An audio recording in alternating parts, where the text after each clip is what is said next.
Ora, muito bom dia a todos. Sejam muito bem-vindos a este webinar de apresentação do quinto relatório de progresso do Pacto Português para os Plásticos. Antes de começarmos, vou só deixar algumas indicações práticas. O webinar terá a duração de aproximadamente 2 Estou em horas. casa, mas a Pedimos que, trabalhar. pedimos que mantenham os micros desligados durante toda a sessão e que coloquem as vossas questões no chat para que os oradores possam responder no final.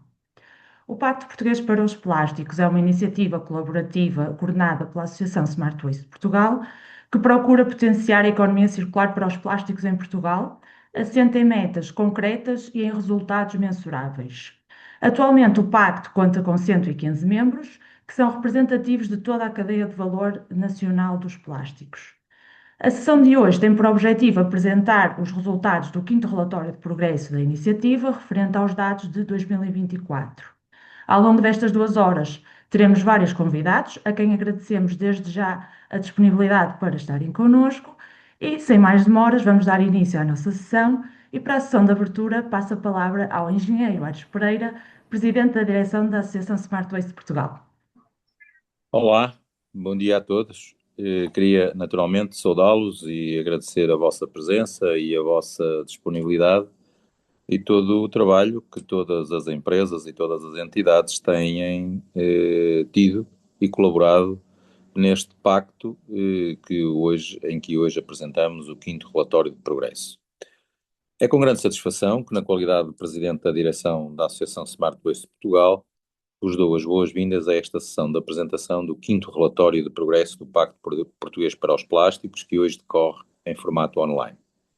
Este formato digital permite-nos chegar mais longe e reforçar a participação de todos aqueles que diariamente contribuem para esta agenda comum, a transição para uma economia circular dos plásticos em Portugal. Vivemos um momento particularmente exigente, tanto a nível nacional como europeu, novos instrumentos legislativos, metas ambientais mais ambiciosas e uma crescente pressão para a descarbonização e utilização eficiente de recursos colocam desafios acrescidos a todos os setores. Neste contexto, o Pacto Português para os Plásticos, lançado em 2020 e coordenado pela Smart Waste Portugal, afirma-se como uma plataforma estratégica. Mais do que acompanhar esta transformação, tem procurado antecipar tendências, promover o alinhamento entre os diferentes agentes de cadeia de valor e criar condições para uma adaptação progressiva e sustentada às novas exigências. Os resultados que hoje apresentamos refletem um setor em clara evolução. Apesar de persistirem desafios estruturais, é evidente uma crescente integração dos princípios da circularidade nas estratégias empresariais. Perdão, bem como um reforço da articulação entre indústria, retalho, entidades gestoras de resíduos, sistema científico, entidades públicas e sociedade civil. Esta evolução confirma algo essencial. Só através de uma colaboração multissetorial conseguiremos gerar impacto real e duradouro. O Pacto Português para os Plásticos conta hoje com 115 entidades públicas e privadas comprometidas com esta missão comum. É esta rede de colaboração que permite transformar a ambição em ação e a ação em resultados. A Associação Smart Waste Portugal reafirma o seu compromisso com esta iniciativa e com todos os seus membros, garantindo a continuidade de uma abordagem baseada na colaboração, na monitorização transparente do progresso e na promoção de soluções que permitam escalar a circularidade dos plásticos em Portugal. Aproveito o momento ainda para endereçar uma palavra especial à Patrícia Carvalho, pela dedicação e empenho na coordenação do Pacto Português para os Plásticos, bem como a toda a equipa da Smart Waste que a tem acompanhado. Desejo a todos um excelente evento, que este seja um espaço de partilha, reflexão e inspiração, capaz de reformar o compromisso coletivo e acelerar a transformação que todos queremos naturalmente alcançar.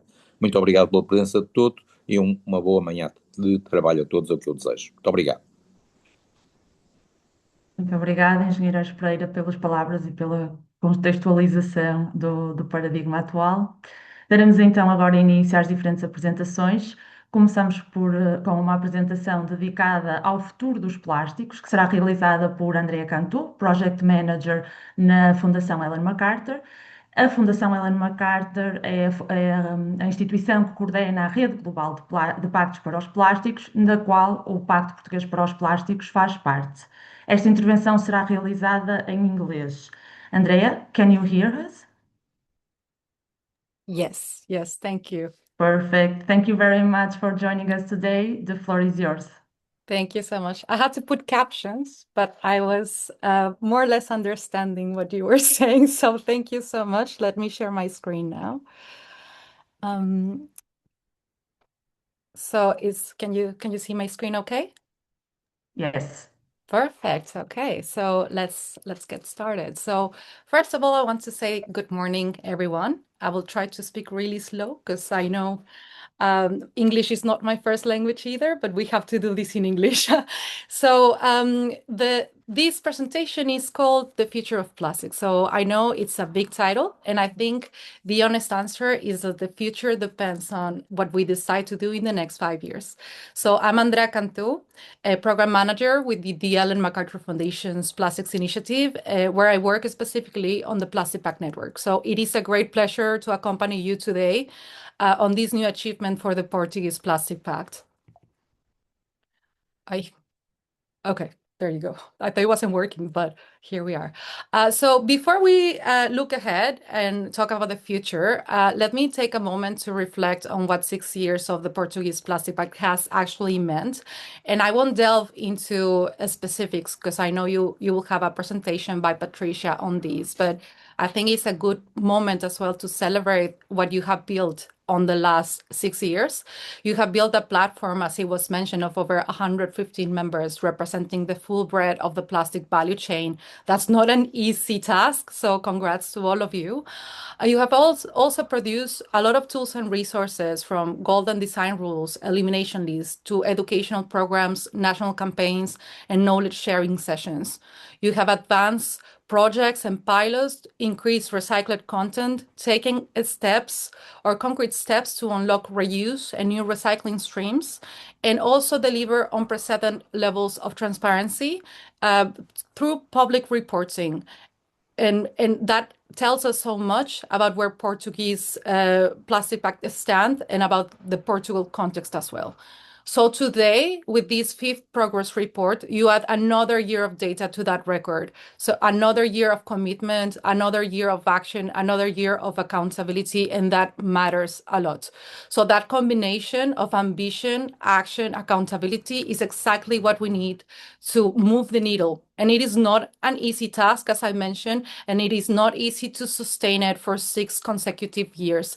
So that's why I want to say thank you. Thank you to all the members in this room. Thank you for the Portuguese Plastic Pact as well, like to the leads, to Patricia as well, and to her team as well, for everything that has happened on those last 6 years. So, as you know, we're now in 2026 and we are in this genuine crossroad moment. So, in the last 6 years, we have made progress, but we have also come face to face with the complexity of the challenge ahead of us, of the complexity of the realities of scaling solutions in a shifting and uncertain world. So, the first phase of the pact is almost complete. The data is in, the lessons are there, and you're not here alone. You're not in this alone. Other pacts across the network are in the same crossroads and in their own national context. And our global community of global commitment signatories, that means like the businesses that together represent 20% of global plastic packaging, are walking as well this journey alongside you. So I do want to take a moment to zoom out because it helps to understand where the Portuguese Plastic Pact and where your work fits in this global picture, and why does it matter, like all that you do from your country, and why it goes beyond your borders. So as you know, and well, as some of you might know, as like at the foundation, we have spent the last 8 years building and running the global commitment. So it is a framework that has united more than 1,000 organizations behind a common vision for a circular economy, with common definitions, annual transparent reporting, and the results among the signatories, like from the last 8 years, it has been quite significant compared to the global market.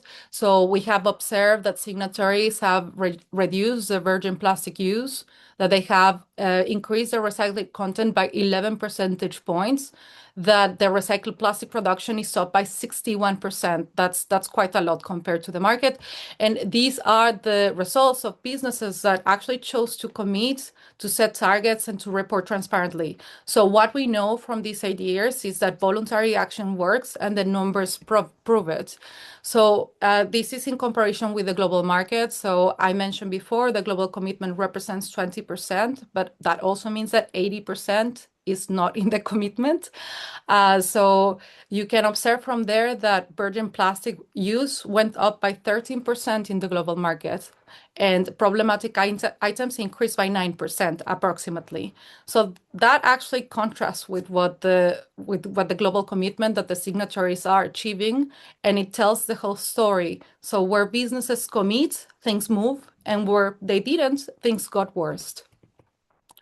So I also want to ground in the current reality. Despite some positive numbers, not all targets were met for the global commitment, and this is the case as well for most of the plastic packs.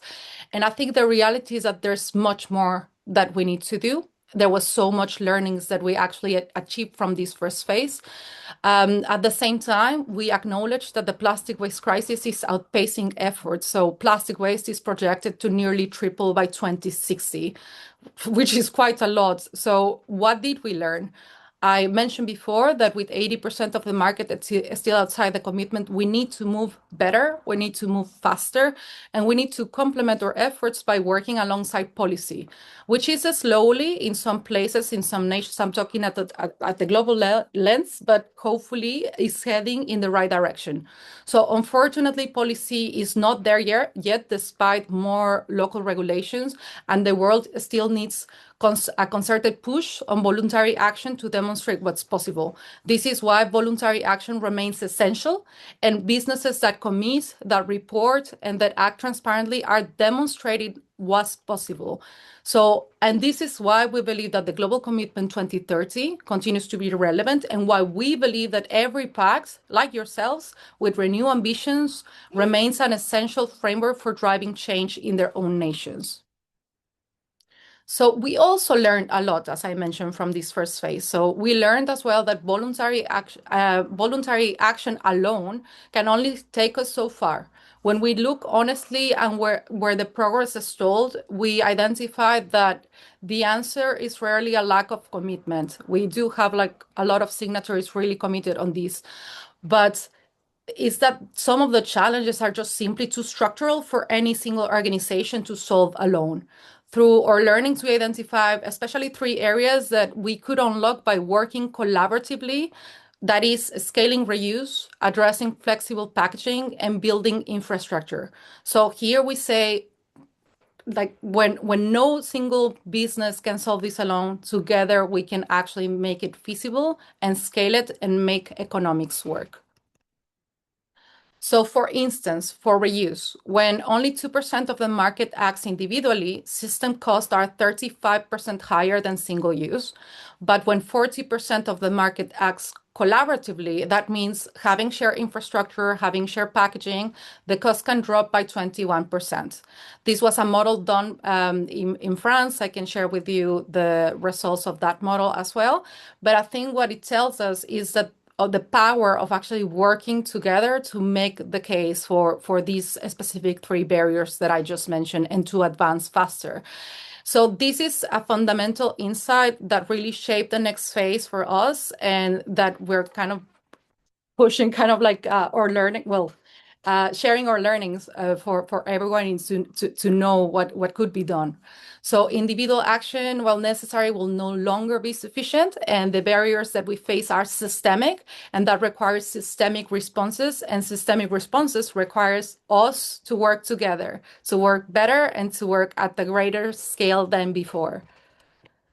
So based on what we observe in the GC, with the packs, with the landscape in general, and all these learnings, we published the 2030 Plastics Agenda for Businesses that calls for a deliberate shift from individual action to market transformation through 3 reinforcing types of action. So the first one is individual action. So we want to continue this. We think it's important. So here is where companies will continue to drive progress within their own sphere of control. This is where the GEC currently is at. So that's its reporting, having internal targets in the company, working on what's that sphere of control. The second part or the second action is collaborative action. We want to get better at this. So businesses working together to tackle the barriers that no single company can overcome. So we pursue this through our own efforts and by coordinating and supporting the key allies in the space, like the Plastic Pact Network in this case. I think you're really good at making this collaborative action work because of the nature of your platform. The third part is collective advocacy, so using the combined voices of the sector to drive the policy conditions to make the economics viable for everyone. So basically, I mentioned before, we have 20% in, but we have 80% out. We need to level the playing field so everybody's playing on the same rules. So the message for this next phase is clear. Let's work together. Let's work better, not just alongside each other, but in genuine collaboration, sharing what we know, pulling what we can, and taking on what none of us can do alone. So I want to frame this in kind of in respect of the Plastic Pact Network. So where does the Plastic Pact Network sits in all of this? So we see that pacts are uniquely placed by being locally led, independent, and able to mobilize businesses and stakeholders at the national level. I think you are exactly what's needed to trigger collaborative action, collective advocacy, and even individual commitment as well. So you can actually tackle every single of the actions that I mentioned before. And I think the results speak for themselves. In 6 years, the plastic pacts as a whole, as a network, including Portugal, have helped eliminate tens of billions of problematic items, increasing packaging designed for reuse, recycling, or composting by 23%, boosted recycled content use by 44%, and launched over 70 working groups. So these achievements are significant, and Portugal has been a real contributor to the numbers that you see on the screen, a real contributor to this collective story. So the platform that you have built here, the trust, the relationships, the working groups, the roadmaps, that shared understanding of what the current barriers are, that's really hard to replicate. And I think you have all the right ingredients in place. And this is exactly what the next phase needs to really unlock that progress towards the circular economy. So as we look ahead, the ask is let's go beyond that individual action. We have 6 years of data. We know what the blockers are. And now the time is to go further, to go bolder, to go deeper on those collaborative actions, on the challenges that you cannot crack alone. And there's a real urgency. Like we know PPWR is coming. We know the treaty process continues. Being ahead, having the systems, having the data, having the coalitions already in place puts you in a really good position, a position of a strength. So you're not alone in this. Again, I just want to reiterate that we walk this journey together. We believe in the power of this pact. We believe in the power of the Plastic Pact Network, in the power of the members of each of these pacts to make this joint business agenda a reality. So the future of plastics, I think, is being shaped by rooms like this one. So I just want to finish by saying thank you again for all the hard efforts. Like we wouldn't be able to have these numbers without you. Thank you very much, Andrea, for your presentation and for showing us how important collaboration really is. We don't have any question in the chat at the moment, so we will move on to the next presentation. Passamos agora do contexto internacional para o contexto nacional. Segue-se a apresentação do quinto relatório de progresso do Pacto Português para os Plásticos, referente aos dados de 2024, e para isso passo a palavra à Patrícia Carvalho, coordenadora do Pacto Português para os Plásticos.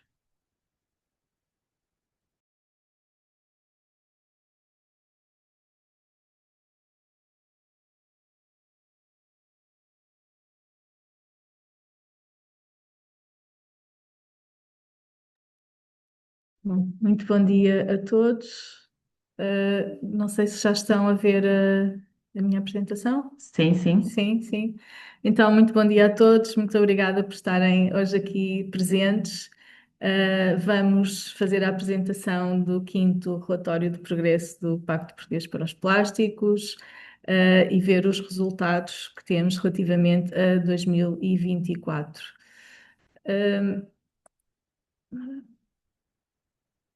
Como sabem, e como também já foi aqui assim apresentado, o Pacto Português para os Plásticos é uma iniciativa colaborativa que é coordenada pela Smart Waste Portugal e faz parte desta rede global de pactos que foi criada pela Fundação Ellen MacArthur e neste momento é liderada pela Fundação Ellen MacArthur e pela REP.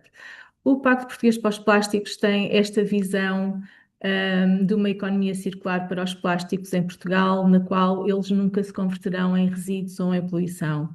E esta também, como já perceberam, é uma visão que é partilhada pela rede global.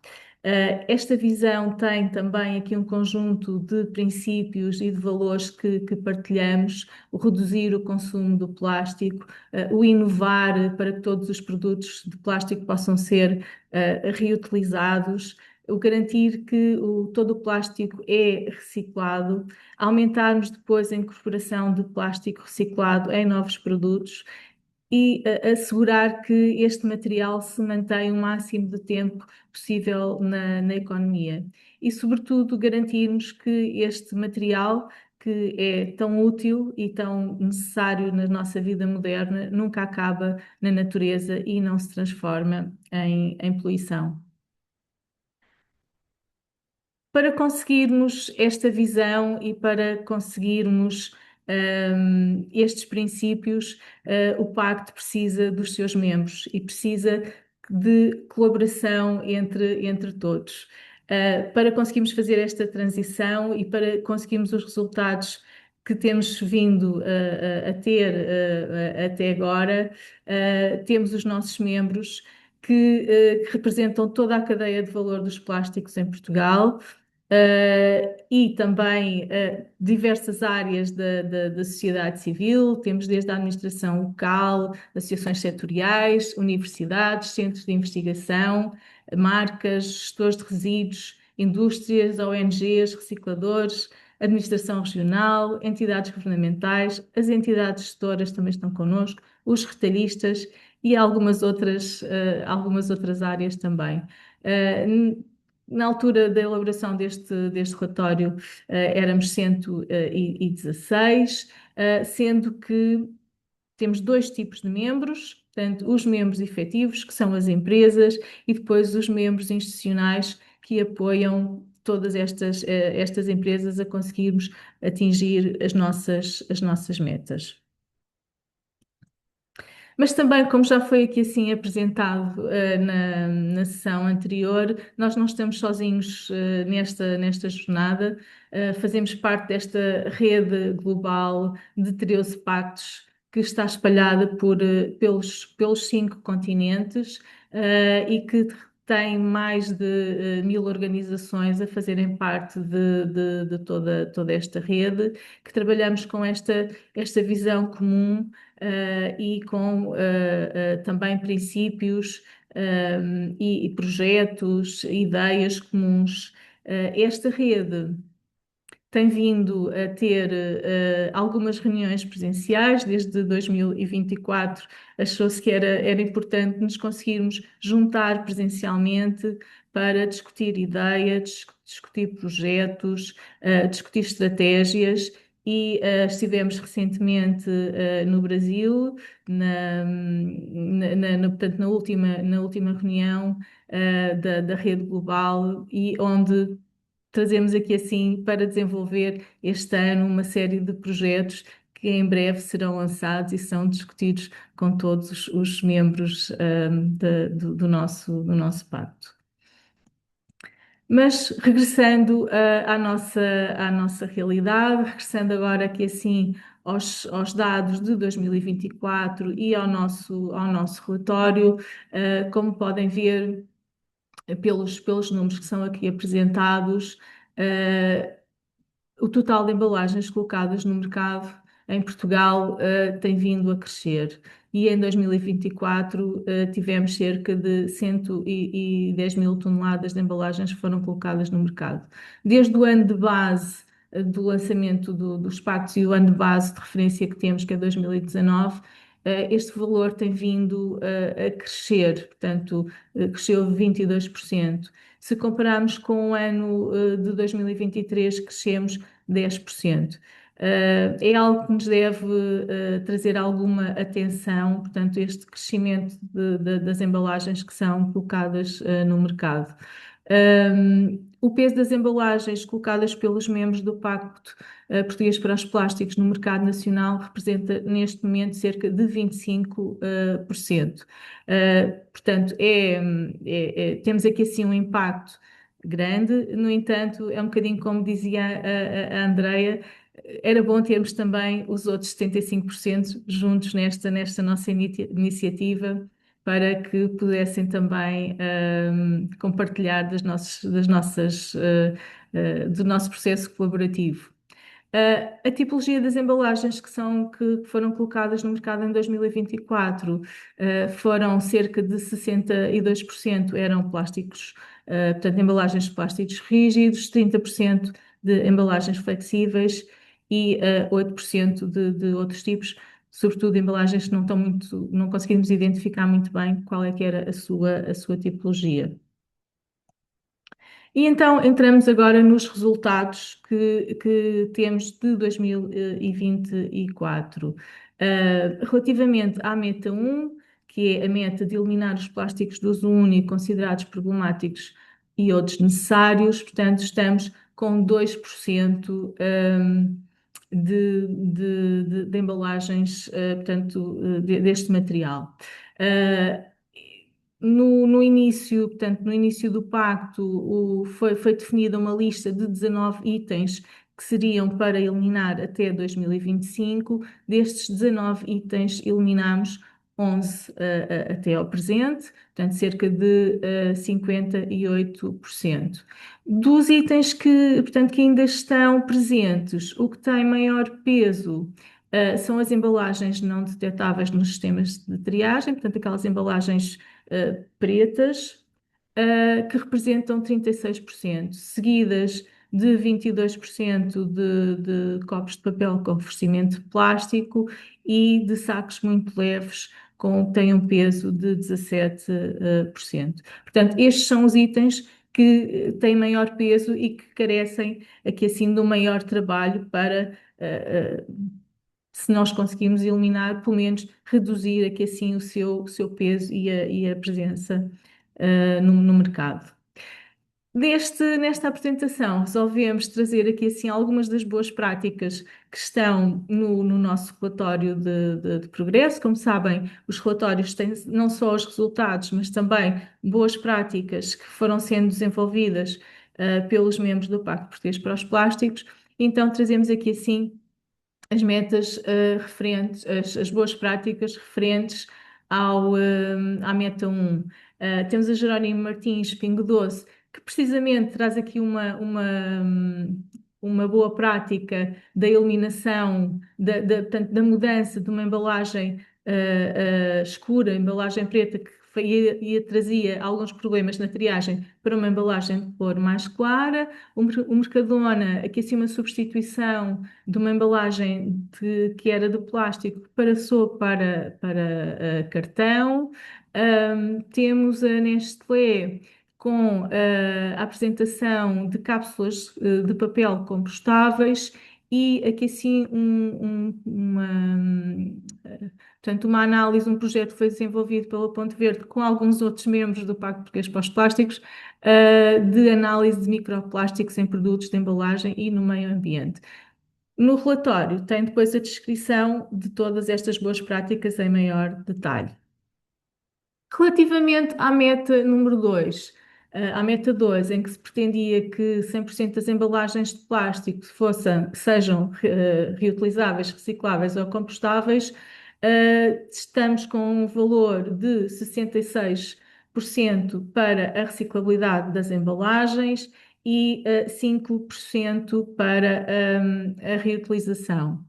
A reutilização baixou, portanto, um ponto percentual, mas como nós temos vindo também já ao longo do tempo a referir, a forma de medir esta meta não é mais, consideramos que não é mais correta e será uma das métricas a rever agora para 2030, porque nós aqui assim estamos a medir apenas as embalagens reutilizáveis que são colocadas no mercado, não tendo em consideração as que estão no mercado, que já tinham sido já tinham sido colocadas no ano anterior, não é considerado também o refill e não é considerado, por exemplo, os sistemas de pool de embalagens reutilizáveis que muitos dos nossos retalhistas utilizam e que não sendo, portanto, deles propriamente, não entram nesta meta. Portanto, consideramos que este valor não representa as embalagens, a reutilização que é feita neste momento em Portugal. Voltando à questão da reciclabilidade e olhando para os dados aqui assim com um bocadinho mais de detalhe, se formos ver por tipologia de embalagens, portanto, a reciclabilidade que temos, portanto, tínhamos aqui assim, das embalagens, do tal de embalagens, 62% eram embalagens rígidas e olhando para estas embalagens rígidas, a reciclabilidade, temos 79% de embalagens recicláveis. Mas se as famosas especificações técnicas que entraram em pleno, em vigor em 2025, já estivessem em vigor em 2024, este valor passaria para 91%, porque iríamos ter aqui assim outros fluxos também considerados como embalagens recicláveis. No caso das embalagens flexíveis, que já vimos que representam 30% do universo das embalagens, então aqui assim 56% destas embalagens flexíveis são recicláveis. No global, se as novas especificações técnicas estivessem em vigor, então não teríamos os 66% que conseguimos de embalagens recicláveis, teríamos sim 73%.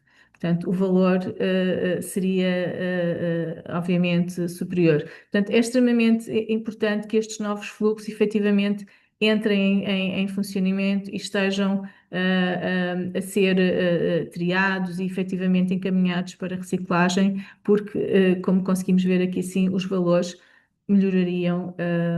melhoram, evidentemente. As boas práticas relativamente aqui assim à meta 2, temos a Imperial que fez, que apresenta aqui um estudo para melhorar as suas embalagens, a Intraplast que continua o trabalho de eficiência de material e de inovação sustentável para novas embalagens, a Água Monchique que apresenta uma garrafa sem rótulos, completamente sem rótulos, e um exemplo de reutilização da Sonai com umas bandas reutilizáveis na salsa, portanto, que vêm substituir os invólucros de plástico e estas bandas podem ser utilizadas várias vezes.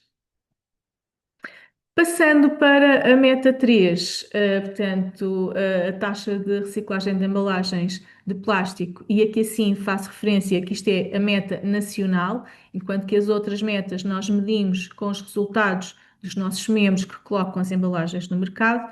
Esta meta é a meta 3 é a meta nacional da taxa de reciclagem.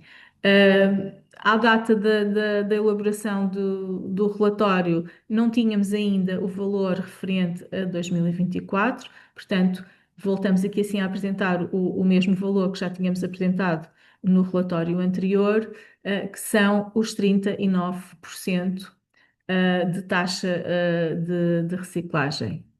E aqui apresentamos também as boas práticas dos nossos membros.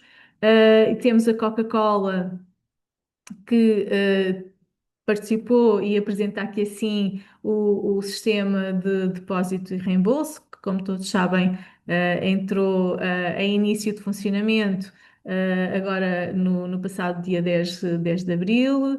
Depois temos a Lipor com um serviço específico que tem, portanto, um serviço especializado de resíduos.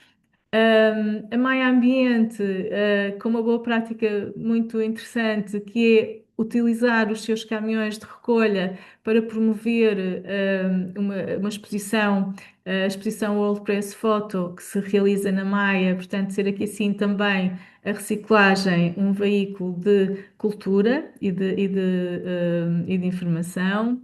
E depois a Tratolixo, que nos traz os braços robóticos da sua TM de Tratajoso. Portanto, a tecnologia também entrar aqui assim na triagem e na reciclagem.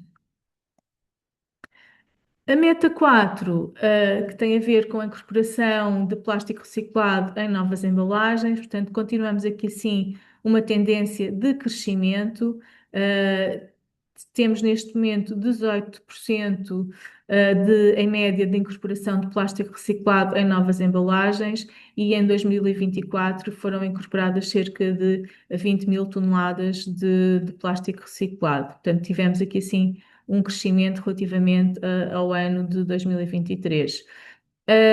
Se olharmos para os nossos membros, poderíamos dizer que 67% dos membros que reportam embalagens colocadas no mercado já incorporaram plástico reciclado. Portanto, é importante que isto também aconteça para que se possa fechar o ciclo e, como é um dos nossos princípios, manter o plástico na economia e manter o plástico nas embalagens.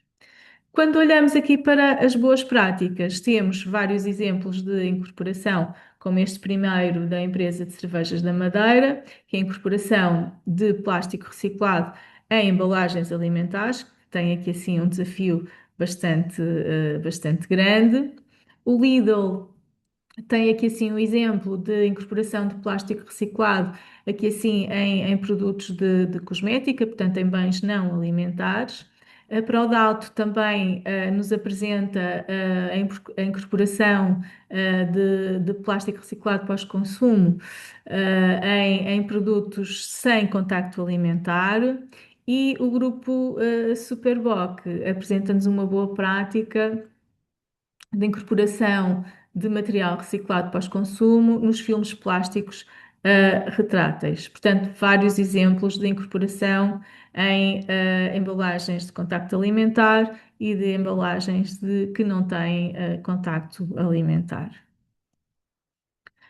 Passando para a meta 5, a meta da sensibilização e educação dos consumidores para o consumo circular das embalagens, aqui assim apresentamos alguns dos números das iniciativas que temos vindo a ter desde o início do pacto e podemos dizer que já dinamizamos 47 sessões de conhecimento. Portanto, aqui assim estão incluídos as diferentes séries de webinars que temos tido desde o início, desde o Acelerar 2025, as boas práticas rumo à circularidade, a inovação para a circularidade, e outros webinars que, entretanto, temos vindo a dinamizar.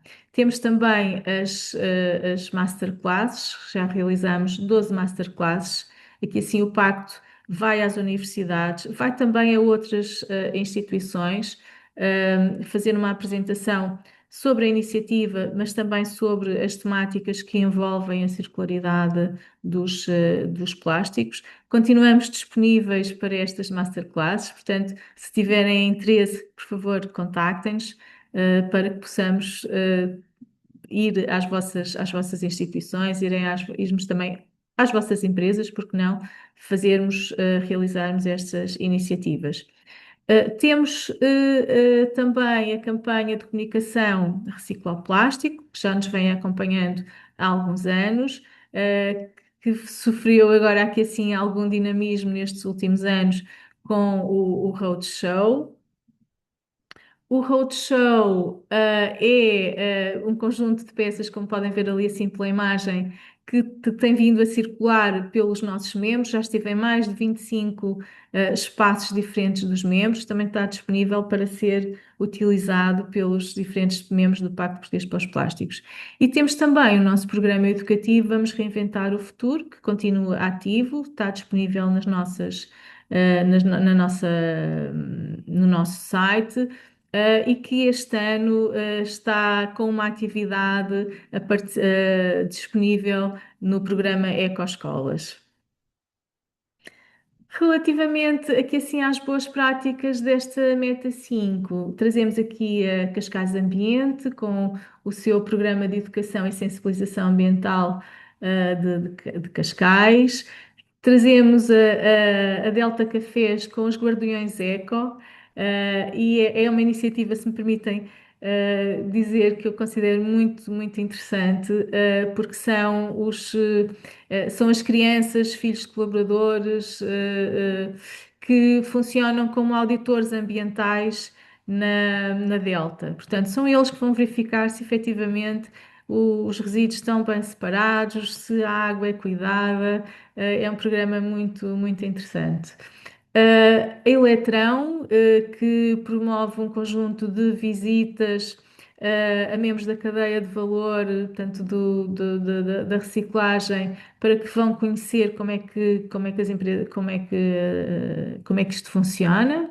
E também a Veolia com a educação ambiental no Ecocentro de Aveiro. E fazendo um resumo, então, aqui assim, das metas dos resultados das metas em 2024, podemos dizer que na meta 1 de eliminação de plástico único, de uso único considerado problemático e ou desnecessário, temos 2% das embalagens que ainda estão dentro desta tipologia. Na meta 2, 66% das embalagens são recicláveis, que foram colocadas no mercado, são consideradas recicláveis, e 5% dessas embalagens são reutilizáveis. Relativamente à taxa de reciclagem de embalagens de plástico em Portugal, portanto, como eu disse, são os valores de 2023 e aqui estamos com 39%. Relativamente à meta 4 da meta da incorporação, em 2024 estávamos com um valor de 18% de taxa de incorporação de plástico reciclado em novas embalagens de plástico. Como conseguimos ver aqui assim neste gráfico, estamos um bocadinho longe das metas que tínhamos estabelecido para 2025.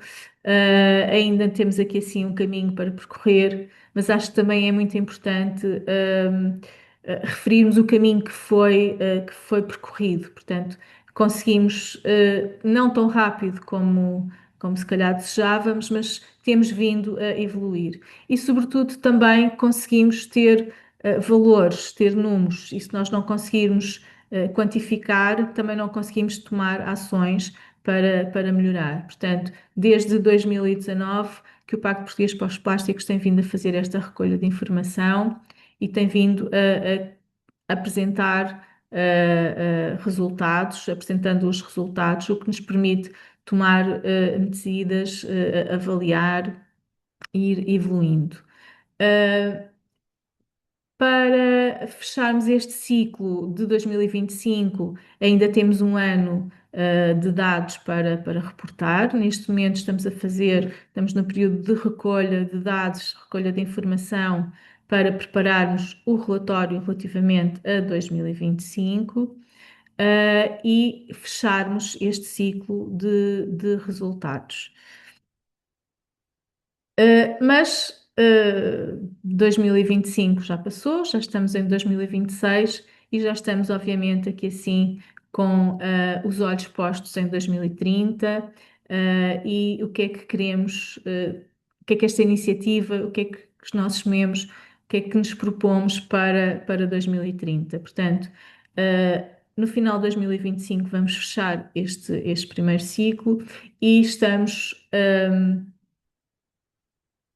aqui assim, portanto, já com as metas para 2030 definidas. São metas que vêm na continuidade das metas que tivemos para 2025, mas com uma ambição reforçada e também umas metas alinhadas com a regulamentação que, entretanto, foi saindo, nomeadamente o regulamento de embalagens e resíduos de embalagem, que, como todos sabem, é um regulamento bastante ambicioso. A visão para 2030 mantém-se, portanto, uma visão de promover uma economia circular para os plásticos, na qual estes nunca se converterão em resíduos ou em poluição. E então, o que é que quais são aqui assim os nossos eixos de atuação para 2030? Para 2030, encontramos aqui assim três eixos de atuação: reduzir, circular e mobilizar. No eixo de reduzir, pretende-se promover o ecodesign, eliminar as embalagens, eliminar o plástico de uso único considerado problemático e ou desnecessário. No eixo do circular, promover a reutilização, melhorar a reciclabilidade, aumentar a reciclagem, aumentar a incorporação de material reciclado. E mobilizar, porque para tudo isto acontecer é necessário que haja uma mobilização, eu diria até uma mobilização geral. Para isso é preciso informar, é preciso sensibilizar e é preciso agir. Para concretizar estes eixos de atuação, foram definidas então as metas para 2030, que para o eixo de reduzir, pretendemos eliminarmos todos os plásticos de uso único considerados problemáticos e outros necessários, aqui de acordo com o que está já no PPWR, e as avaliações também feitas pelo Pacto Português para os Plásticos. Otimizarmos as embalagens colocadas no mercado, promovendo o ecodesign. No eixo do circular, garantirmos que todas as embalagens de plástico colocadas no mercado são reutilizáveis, recicláveis ou compostáveis.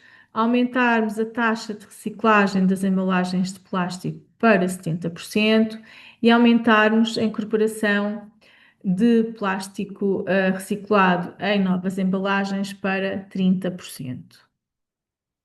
No eixo de mobilizar, sensibilizarmos e informarmos os cidadãos para a adoção de hábitos circulares através de campanhas públicas, programas e ações educativas. E também, como eu disse, muito importante nesta nossa nova fase para 2030, o mobilizarmos toda a cadeia de valor e a comunidade para a redução do consumo e para a circularidade dos plásticos, com ações, partilha de conhecimento, inovação e boas práticas. Portanto, estes são os eixos de atuação e as metas para 2030 do Pacto Português para os Plásticos, que só se conseguirão atingir e, sobretudo, promover e trabalhar se trabalharmos de uma forma colaborativa, como é a panágio desta iniciativa. Portanto, precisamos de todos os membros, precisamos de novos membros também, para que consigamos concretizar esta nossa visão de uma economia circular para os plásticos em Portugal e para que este material continue na economia, não se transforme em poluição e, sobretudo, não acabe na natureza. Muito obrigada a todos. Julgo que em breve poderão descarregar o relatório do nosso site, que julgo que deverá, se não está já, deverá ficar disponível em breve. Muito obrigada. Muito obrigada a todos.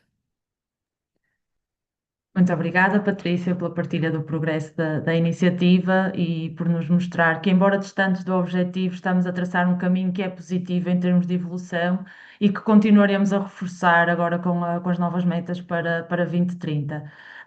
Dou nota também que o relatório já está disponível no website do Pacto Português para os Plásticos, caso queiram ver. Temos aqui duas questões no chat, ainda temos aqui uns minutinhos para a Patrícia. Uma é da Ecomood Portugal, que pergunta qual a relação do aumento da quantidade de plástico reciclado incorporado com o aumento da produção total de plástico.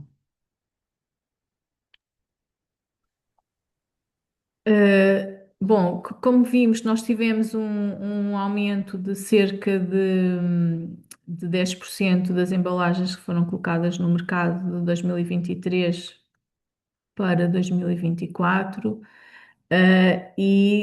Tivemos aqui assim também um aumento, não com tanta, eh, diria com tantos pontos percentuais, o aumento da taxa de incorporação de plástico reciclado. É óbvio que aquilo que se pretendia é que este aumento portanto, da percentagem de plástico reciclado incorporado aumente cada vez mais, e temos aqui assim a meta dos 30%. Portanto, os nossos membros têm vindo a trabalhar esta temática de uma forma muito intensa. Há aqui muitos fatores, desde fatores técnicos, sobretudo na parte alimentar, em que a incorporação de plástico reciclado obriga, e bem, por questões de segurança alimentar, a muitas regras, mas depois também temos aqui outros fatores, como os fatores económicos, o preço das matérias-primas virgens face às matérias-primas recicladas, a questão também importante das garantias que a matéria-prima reciclada é efetivamente matéria-prima reciclada, portanto, aqui assim as questões das próprias certificações, mas eu diria que tem vindo a ser feito um caminho nesta matéria e que efetivamente se pretende cada vez mais que este aumento de material reciclado que seja incorporado em novas embalagens. Obrigada. Temos aqui mais uma questão de Nuno Guiar, da APIP. O aumento observado ao longo dos anos nas embalagens colocadas no mercado pelos membros do Pacto reflete um crescimento real do volume por membro ou está associado a variações no universo de empresas que reportam os dados? Em caso de crescimento efetivo por membro, dispõem de informação sobre as áreas em que se verificaram esses aumentos?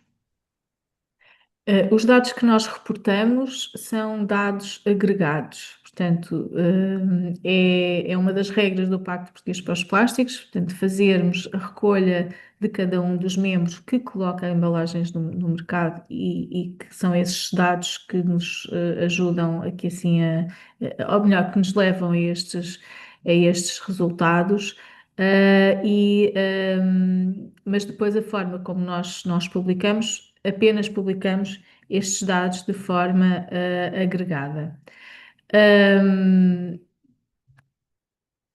Os relatórios, nós nos relatórios temos uma pequena nota que dá informação, que dá dois tipos de informação. Uma é que as formas de reporte dos membros podem variar ao longo dos anos. Portanto, a forma de recolha de informação e a forma como nos comunicam a informação pode variar ao longo dos anos. E também, havendo aqui assim alguma entrada e saída de novos membros, pode não resultar da comparabilidade direta dos resultados. De qualquer das formas, são as informações que nós temos ano a ano. Podemos compará-las, sobretudo em termos de tendência, mas são sobretudo uma fotografia do ano de referência. Muito obrigada, Patrícia. Não temos de momento mais questões no chat, portanto vamos avançar. Se tiverem mais questões, podem deixá-las no chat e responderemos posteriormente.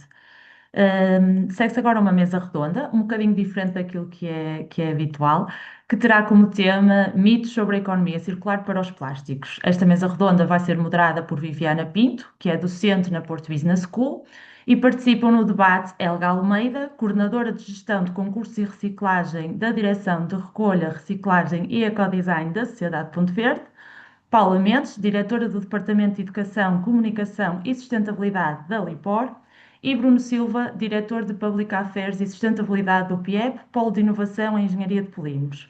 Muito obrigada a todos. Passo a palavra à moderadora. Muito obrigada, Sara. Bom dia a todos. Gostaria de começar por agradecer aos nossos oradores que gentilmente se disponibilizaram para estar connosco aqui nesta mesa redonda. Vamos então entrar nesta mesa redonda dedicada aos mitos sobre a economia circular nos plásticos, um tema que é tão atual quanto necessário ainda. E, portanto, neste momento o que vamos fazer é vamos desafiar aqui algumas ideias já feitas e refletir de alguma forma crítica sobre o caminho que ainda temos pela frente. Portanto, o que vai acontecer é que eu vou lançar um mito de cada vez para cima da mesa e ouvir a perspectiva de cada um dos nossos oradores sobre cada um destes mitos. Convido-vos assim, então, a acompanhar esta conversa, com curiosidade e algum espírito crítico, claro, associado. Começaria então pelo primeiro mito, aqui direcionado para a Paula da Lipor. Paula, o primeiro mito é: o plástico é mau, devemos eliminá-lo. Bom dia, Viviane. Antes de responder ao seu desafio, queria agradecer ao Pacto pelo gentil convite e também uma saudação especial ao Bruno e à Helga, aos meus colegas de painel. Qual é o meu ponto de vista? Eu acho que o esforço devia se centrar mais na forma como utilizamos o plástico, desde a sua produção até ao seu descarte, do que perdemos tempo a demonizar o material. Ao demonizarmos o plástico e incentivarmos a sua eliminação ou até substituição por outros materiais alternativos, não temos a garantia que estes vão ser ambientalmente mais sustentáveis. E o facto é que temos vários exemplos sobre essa não sustentabilidade dos materiais que hoje estão no mercado a substituir o plástico.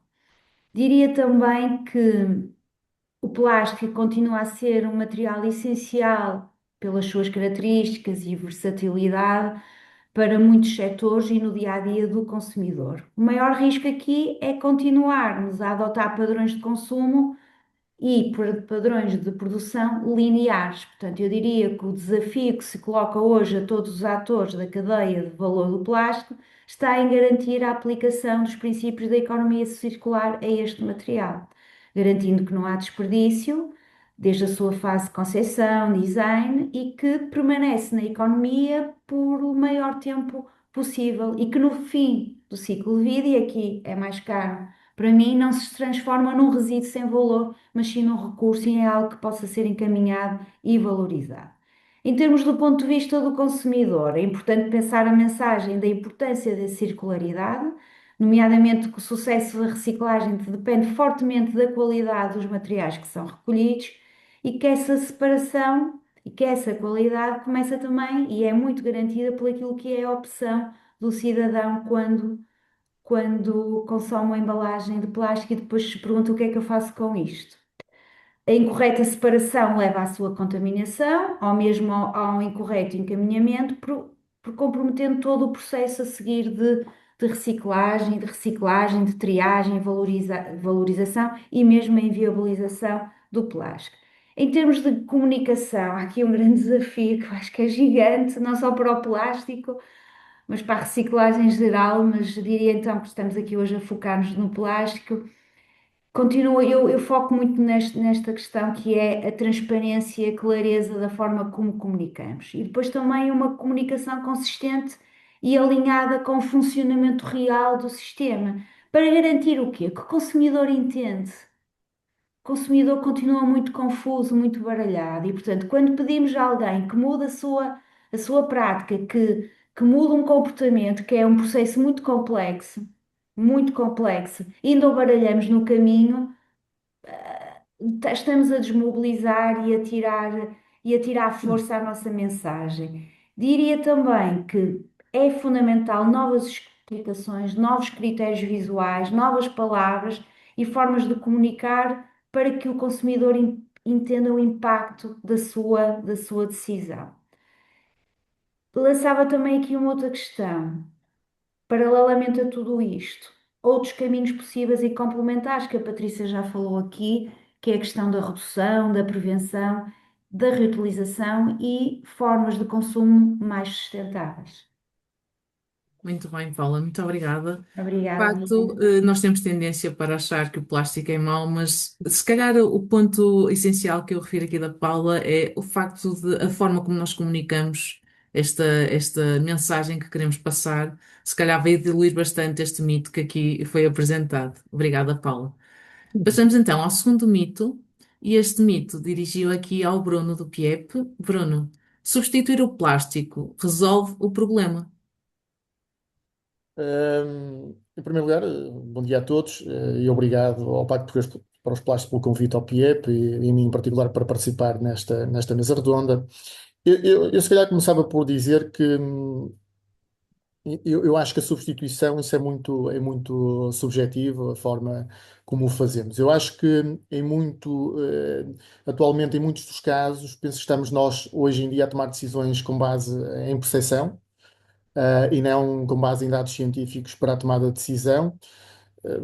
Quando nós, por exemplo, pensamos hoje em retirar ou substituir os sacos finos da fruta para a fruta e para os legumes por soluções que são reutilizáveis, muitas delas também em plástico, ou até em bioplástico.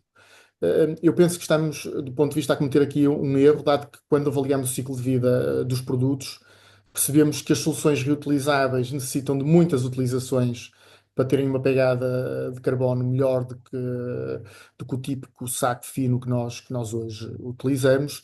E no caso dos bioplásticos compostáveis, temos o problema do fim de vida, dado que em muitos casos eles são colocados, por um lado, no ecoponto amarelo e contaminam os outros materiais plásticos, e quando colocados no contentor dos biorresíduos, a sua compostabilidade nas centrais existentes em Portugal não acontece, dado que os materiais estão certificados para compostabilidade em 180 dias em centrais industriais, e em Portugal temos 60 dias, o que torna esta solução, do meu ponto de vista, com uma pegada ambiental superior à solução atual.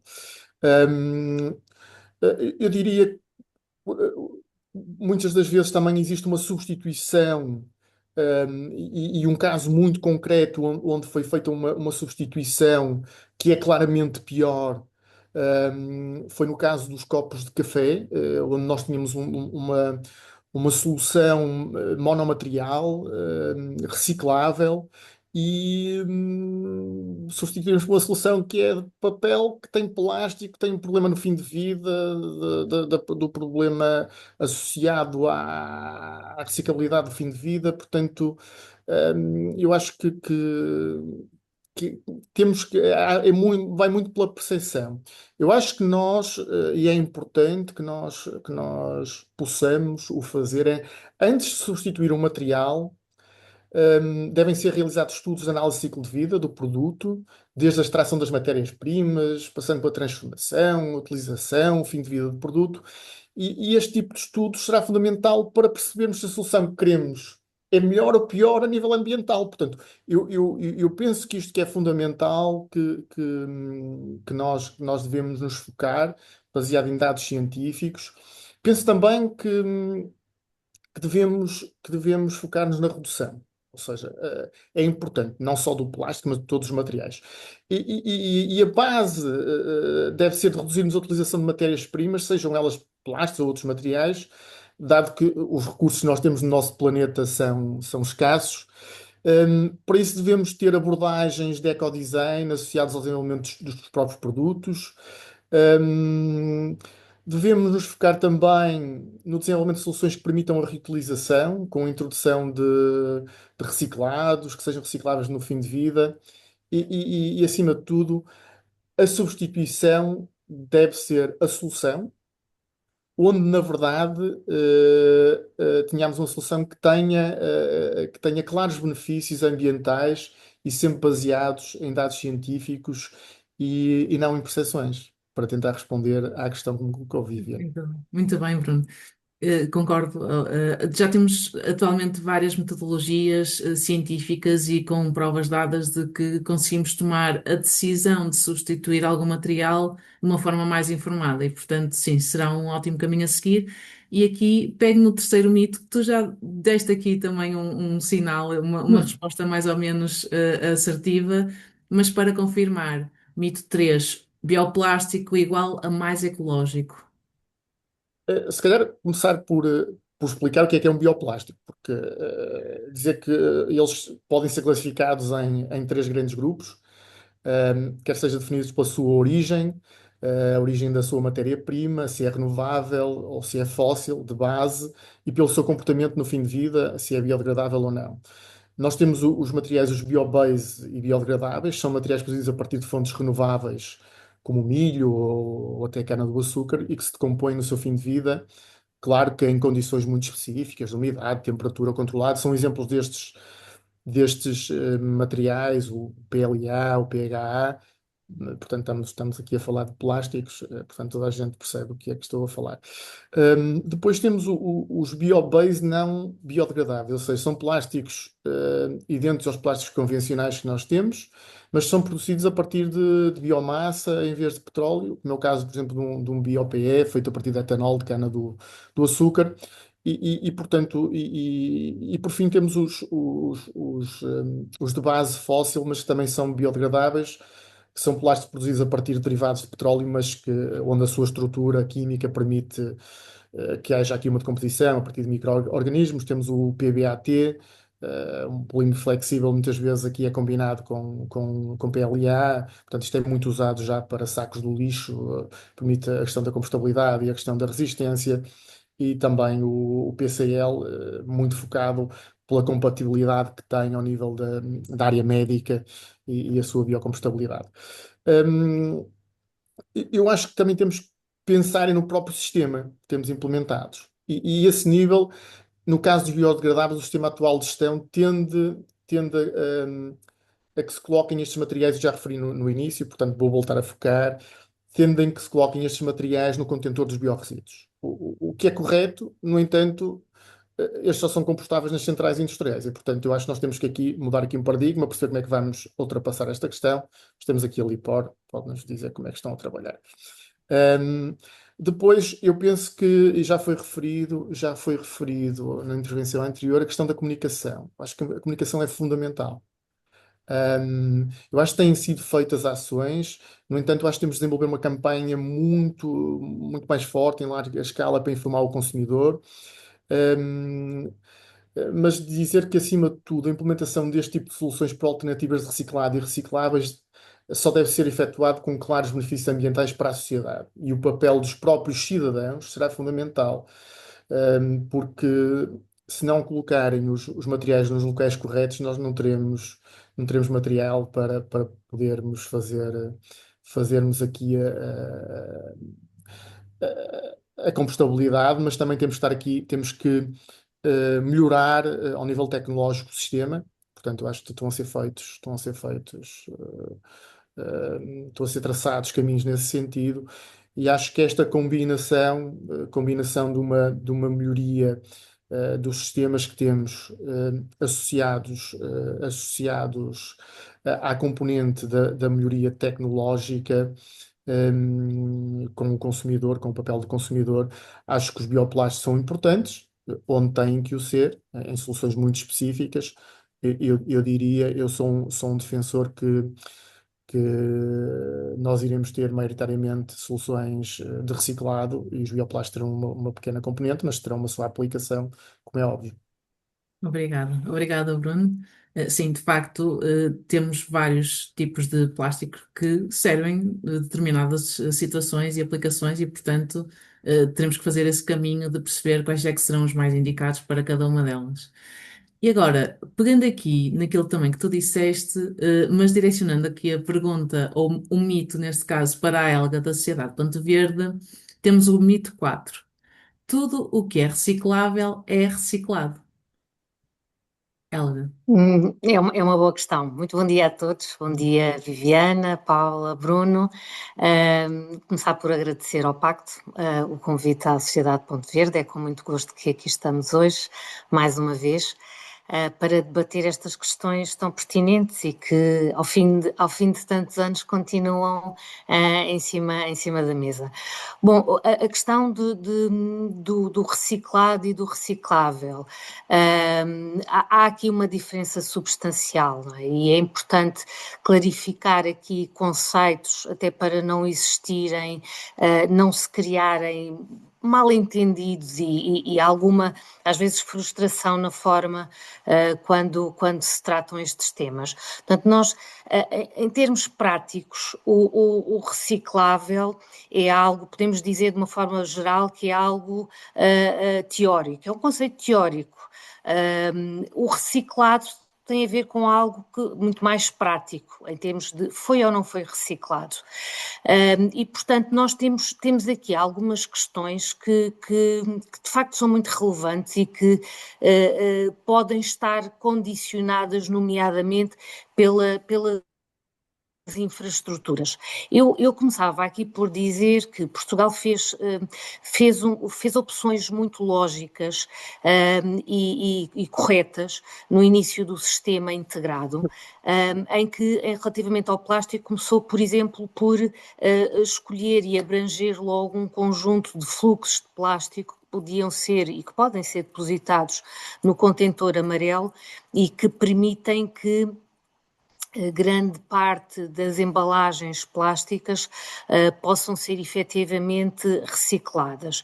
Mas, de facto, nós todos nós, quando consumidores, colocamos as embalagens no ecoponto, e concretamente as de plástico no amarelo, nós temos aqui a opção primeiro de o fazer ou não, e, portanto, o reciclável só se transforma em reciclado todos nós, enquanto consumidores, começarmos desde logo por tomar esta decisão de separar para colocar no ecoponto, o ecoponto em concreto no âmbito do SICR, sabemos que existem outros tipos de infraestruturas, e é logo um dos constrangimentos que pode existir, é que de facto se nós enquanto consumidores não colocarmos as embalagens no ecoponto, aquilo que é reciclável teoricamente não tem possibilidade de vir a ser reciclado. Portanto, começa logo por haver aqui uma grande diferença.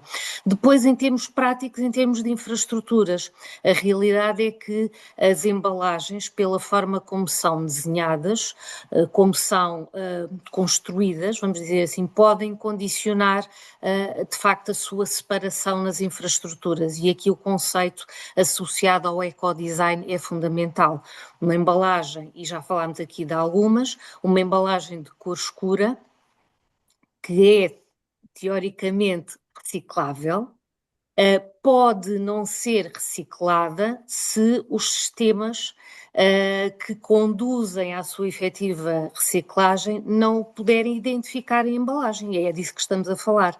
E por isso é que as embalagens de cor escura são embalagens que até no âmbito aqui das metas do Pacto são um foco essencial, mas este é apenas um dos temas, porque nós ao nível do Design for Recycling temos várias questões que podem condicionar a reciclabilidade ou se a embalagem no final do dia vai ser ou não reciclada. E, portanto, salientar aqui o tema do ecodesign, eu gostava de destacar uma das iniciativas da Sociedade Ponto Verde já há alguns anos, com o desenvolvimento de uma plataforma, se calhar das maiores atualmente em língua portuguesa, dedicada nomeadamente ao Design for Recycling, que é o Ponto Verde Lab, onde se explora de facto todas estas questões associadas ao ecodesign. Mas de facto esta questão de levar do reciclável teoricamente ao reciclado, podemos também falar, por exemplo, em embalagens de pequenas dimensões, em que teoricamente elas são recicláveis, muitas delas de facto até monomaterial, e sabemos todos que o monomaterial é de facto uma opção desejável e uma boa opção quando estamos a falar de desenho de embalagens, mas que devido à sua reduzida dimensão depois não podem ser captadas nos sistemas, quer no sistema de triagem, quer no sistema depois de reciclagem. Portanto, resumindo, nós temos aqui, para que a embalagem possa passar do teoricamente reciclável para um efetivamente reciclado, nós temos aqui a ação do consumidor, que determina desde logo o sucesso do caminho da embalagem em prol da reciclagem. Temos depois toda a parte fundamental da operação dos sistemas municipais, que vão preparar essa embalagem de acordo com as especificações técnicas para formar os lotes de resíduos a retomar e, portanto, toda a infraestrutura associada aqui no sistema municipal contribui para que a embalagem de facto possa ser reciclada e, portanto, aqui temas como a embalagem ser escura ou ser de material difícil de identificar, quer através dos leitores ópticos, quer através das separações manuais, quando acontecem. Desde logo também o tamanho, por poder ser separado ou não, e neste momento, genericamente, embalagens abaixo de 50 milímetros não vão ser captadas nestes sistemas, portanto, desde logo é uma limitação.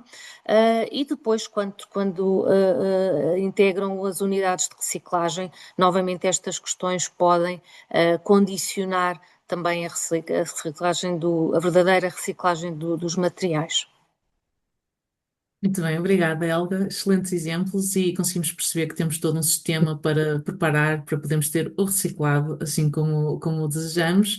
E pegando aqui também nesta questão de nós, enquanto consumidores finais, de utilizarmos o ecoponto amarelo, surge aqui o quinto mito que eu vou colocar à Paula da Lipor. Paula, todo o plástico vai para o ecoponto amarelo. Não, Viviana, todo o plástico não vai para o ecoponto amarelo. Há um conjunto de erros que são muito comuns e que obviamente nós detectamos na recolha e depois quando o material nos chega aqui às nossas operações, que é o facto, por um lado, um dos erros principais é a contaminação do material com a parte da componente dos resíduos orgânicos. Outro também muitíssimo comum é a presença de material não embalagem, as bacias, os baldes de plástico, até os brinquedos. Depois também o tema do material não alvo, não é? Que deveria ser devolvido aos outros contentores do ecoponto e muitas vezes são colocados no amarelo, mas não é só um problema grave do amarelo, é um problema do azul, do verde, enfim, é todo um trabalho que se tem que continuar a fazer sempre, continuadamente. Depois também mesmo outros fluxos que o ecoponto não contempla, como o vidro, os textos sanitários, portanto aparece-nos um pouco de tudo, embora a evolução tenha sido bastante positiva e eu gostava de terminarmos aqui esta nossa reflexão com uma mensagem positiva, não é? Muito caminho já se fez, há ainda um grande caminho a ser feito. Diria também que o tema da qualidade é uma condição fundamental para garantir a reciclagem, e ela já explicou isso muito bem. Depois também este desafio de diariamente surgirem novas embalagens no mercado que são muito pouco claras para o consumidor. É reciclado, não é reciclado, é reciclável, não é? Ou isto é, mas isto já não é. Quer dizer, pedimos muito, exigimos muito a quem não está muito disponível a ouvir-nos e a fazer um subesforço gigante, não é? Diria então também que a mensagem, e aqui do ponto de vista da comunicação, a mensagem mais facilmente compreendida é que o contentor amarelo se destina ao plástico e continuarmos a insistir nisso. Por outro lado, o conceito de embalagem nem sempre é um conceito assim tão intuitivo e muitas vezes esquecido no dia a dia do consumidor, mesmo tendo um peso na quantidade de resíduos que são produzidos diariamente pelo consumidor, não é? As embalagens têm um peso muito grande. Na comunicação e sensibilização do contentor amarelo, fazermos uma comunicação por material, o que deve devolver ao amarelo, o que não deve devolver ao amarelo, sempre num esforço de demonstrar o oposto, porque o que deve e o que não deve é entre o que é circular e o que é linear. E portanto, eu acho que isso também ajuda a esclarecer, o consumidor.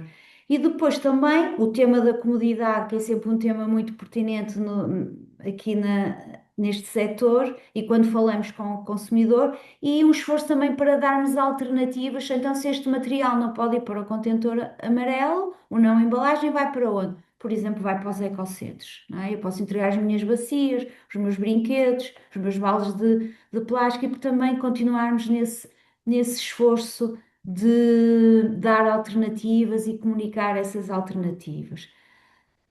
a questão se temos um sistema intuitivo que é assim tão perceptível pelo consumidor, eu tenho muita dificuldade em dar uma resposta clara. A verdade é que calçando os sapatos, quem está do outro lado tem algumas dúvidas, é muita coisa a acontecer, são múltiplas formas para retomar os materiais e não só o plástico, que claramente responde a este tema da comodidade, mas nem sempre é bem percepcionado pelo consumidor. Agora entrego aqui, agora entrego ali, agora vou entregar acolá. Onde é que eu devolvo? Quer dizer, simplifiquem-me a vida, eu não quero ter muito trabalho. E, portanto, acho que temos que trabalhar mais nessa simplificação e depois também o tema da comunicação, não é? Há muita coisa a acontecer, que por princípio, há muita comunicação a acontecer, que por princípio não seria má, não é? Não seria mau, é bom, estamos a esclarecer mais, a envolvermos mais, a comunicarmos mais, mas eu acho que o receptor fica muito confuso quando todos estamos a gritar sobre os mesmos temas, mas com um tom e uma voz diferente. Pode complicar, podemos correr aqui alguns riscos. Muito bem, obrigada, Paula. Nada. Mas estamos precisamente no melhor local, não é? É onde estamos todos reunidos no âmbito do Pacto de Poderes para os Plásticos para uniformizarmos a nossa comunicação e tentarmos desmistificar mais esta questão associada ao ecoponto amarelo. Obrigada. E agora um novo mito para o Bruno. Plástico reciclado é sempre pior. Sim, muitas das vezes as pessoas colocam e dizem até que ele possa estar a travar a economia circular, o que, do meu ponto de vista, o que está verdadeiramente a travar a economia circular não é o reciclado ser pior, é o seu custo ser superior à matéria-prima virgem e à falta de matéria-prima reciclada, por via de não termos resíduos em quantidades e de qualidade. Portanto, também já foi aqui falado a questão da qualidade do reciclado. Acho que, ehm, porque em muitos casos, os reciclados têm propriedades semelhantes ao material virgem, podendo ser aplicado na produção do mesmo produto. Nós temos o caso do PET, onde as garrafas de água já incorporam PET, podem ser feitas até com 100% de reciclado, não são porque não existe quantidade suficiente, e são de contacto alimentar. Eu acho que em outros casos o reciclado apresenta propriedades que são inferiores, como é óbvio, e pode ser aqui utilizado na produção de outro tipo de produtos. Podemos fazer aqui um downsizing, mas como é óbvio, tem aplicação. Um, eu acho é que nós temos que mudar a percepção do próprio consumidor. Eu acho que é fundamental nós mudarmos. E isso será fundamental para que nós possamos incrementar a incorporação de reciclado. Eu vou dar um exemplo muito concreto. Não é de plástico, mas podia ser também. Que é, nós temos uma garrafa de água de vidro que é transparente. Essa garrafa apenas incorpora 11% de casco reciclado de vidro. Ok? 11%. Portanto, e se nós, porque também não existe casco de vidro transparente suficiente para incorporar, mas vamos pensar que nós incorporávamos casco de vidro verde, as garrafas verdes que existem em grande quantidade, ou seja, passaríamos a ter uma garrafa que não era transparente, que era de água, mas não era transparente. Do lado do consumidor, esta alteração seguramente que iria alterar a percepção do tipo de produto que estavam a comprar, a consumir, porque eu acho que nós vamos ter mesmo que mudar mentalidades, e a percepção, porque nós podemos ter uma solução com incorporação, mas o consumidor terá que se adaptar àquilo que está a acontecer. Depois, existe aqui algo que é importante para a questão do plástico reciclado, que tem a ver com a questão do custo e da escala.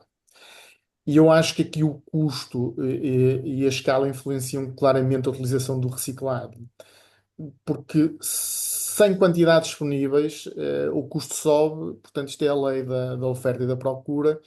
E eu costumo já dizer, já venho a dizer isto já há alguns anos, que o modelo de economia circular que queremos implementar na Europa prende-se com o facto de nós atualmente importarmos plásticos virgens e matérias-primas de fora da Europa. Portanto, se nós pensarmos que nós somos Europa, somos consumidores, somos, a larga escala, muito consumidores, e, portanto, se nós colocarmos os produtos no seu fim de vida no sítio correto, nós passaremos a ter cá, localmente, na Europa e em Portugal, matéria-prima disponível. Portanto, podemos incrementar empresas de reciclagem, conseguimos, de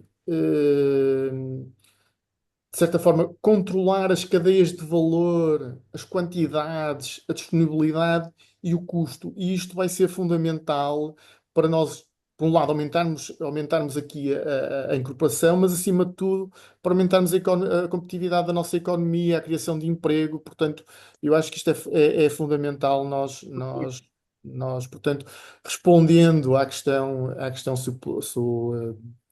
se o reciclado é pior. Eu acho que o reciclado é o caminho. É um caminho que tem que ser percorrido. Eu acho que a questão do PPWR vai acelerar, portanto, podemos falar mais à frente sobre isto, mas será seguramente aqui o caminho. Eu tracei aqui algo que me parece importante para a sua implementação em Portugal. Muito obrigada, Bruno. Lá está, mais uma oportunidade que podemos ver na nossa economia a crescer e esperemos que possamos ter também forças para nos dirigirmos para essa direção.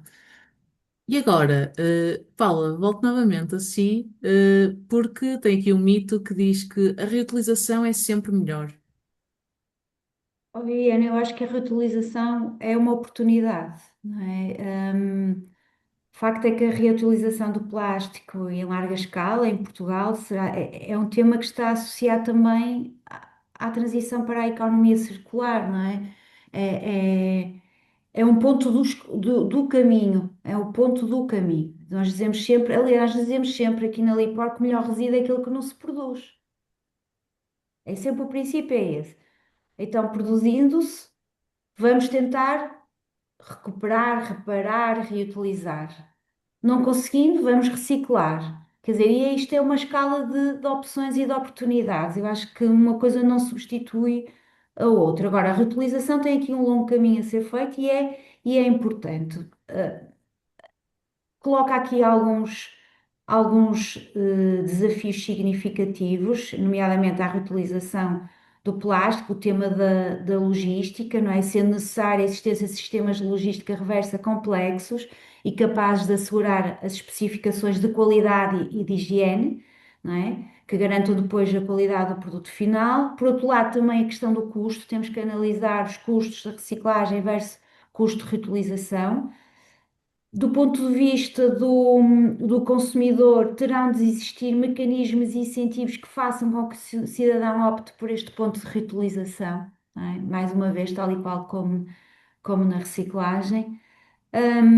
Há muita coisa já a acontecer, algumas apostas já estão a ser feitas, nomeadamente pelas grandes superfícies e também no setor HoReCa. O exemplo de venda a granel e de pontos para recarga e reenchimento de embalagens que facilitam a sua reutilização, mas acho que todos percebemos que estes mecanismos, quer a granel, quer de recarga e outro, apresentam desafios do ponto de vista logísticos, de higienização e também de escalabilidade, porque também para dar resultado temos que lá estar a ganhar esta componente da escala. Agora, numa lógica de gestão, pela opção correta da gestão de resíduos, obviamente que a reutilização tem aqui um espaço gigante para crescer e é um bom caminho, acho que é um bom caminho. Ótimo, ótimo. Concordamos, Paula, e estamos juntos também para esse sentido. E agora mais um mito. Já que temos vindo a falar tanto do consumidor e da nossa preocupação em que o consumidor perceba a nossa comunicação, Helga, o próximo mito para si. A responsabilidade é do consumidor. Ahm, a responsabilidade também é do consumidor. O consumidor tem aqui um papel fundamental, porque é desde logo o agente principal em sistemas de deposição voluntária, não é? Porque sem o consumidor e sem a vontade do consumidor em separar e até antes optar por embalagens mais circulares, nada funciona. ou dificilmente funcionará. Portanto, aqui de facto o consumidor tem um papel fundamental, desde logo nas escolhas que todos nós fazemos nas nossas compras diárias, quando vamos ao supermercado, o ato de olhar para a embalagem e tentar perceber se de facto a embalagem é uma boa opção, não é? E cada vez mais temos consumidores mais informados, mas também aqui o papel de termos, por outro lado, quem coloca as embalagens no mercado cada vez também mais atento e mais responsável por aquilo que coloca no mercado, para que as embalagens, desde logo, também tenham esta perspectiva de ecodesign e, portanto, aquilo que é disponibilizado ao consumidor ser, desde logo, uma embalagem que pode efetivamente contribuir para o sucesso da reciclagem. Mas, de facto, aqui o papel do consumidor é fundamental, porque se nos sistemas de facto de voluntários só vai funcionar se o consumidor de facto depois de utilizar a embalagem tiver a preocupação de a colocar no sistema próprio, no contentor certo, como é óbvio também, porque condiciona desde logo a separação e portanto é uma peça fundamental da cadeia. Agora, naturalmente, não é o único responsável ou com responsabilidade ou com um papel de relevo no sistema, porque todos os elementos da cadeia contribuem na sua medida específica para que o sucesso da reciclagem aconteça. Portanto, eu diria que sim, que o papel do consumidor é fundamental. A responsabilidade para que estejamos presentes ou tenhamos um sistema mais circular, mais sustentável, dependerá de todos os atores da cadeia na medida da sua responsabilidade. Muito obrigada, Elba. Excelente mensagem e é nisso que nos temos que focar, em trabalharmos em conjunto para encontrarmos soluções. Claramente. Helga, mais um mito para si. A reciclagem resolve tudo.